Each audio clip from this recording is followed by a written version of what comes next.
মাটি অলপ কিনিব বুলি ঠিক কৰিছে। এতিয়া কথাটো হ'ল, সেই মাটিৰ ওপৰত হয়তো গোচৰো চলি থাকিব পাৰে। আপুনি সেই তথ্যখিনি কেনেকৈ ক'ৰ পৰা উলিয়াব? একেবাৰে স্পষ্ট কথা। আপুনি কিনিব বিচৰা মাটিৰ ওপৰত কোনো গোচৰ চলি আছে নেকি? কেৱল ফৰ্ম 50ৰ জৰিয়তেহে উলিয়াব পাৰে। ফৰ্ম 50 হৈছে ভূমি বিবাদ সম্পৰ্কীয় তথ্য বিচৰাৰ বাবে কৰা আবেদন, বিশেষকৈ মাটিৰ মালিকীস্বত্ব বা আনুষংগিক বিষয়ৰ বিষয়ে তথ্য বিচৰাৰ বাবে।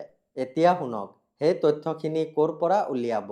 মাটিখিনি যোন ডিষ্ট্ৰিক্টৰ অধীনত, সেই ডিষ্ট্ৰিক্টৰ চিভিল কোৰ্টত আবেদন কৰিব লাগিব।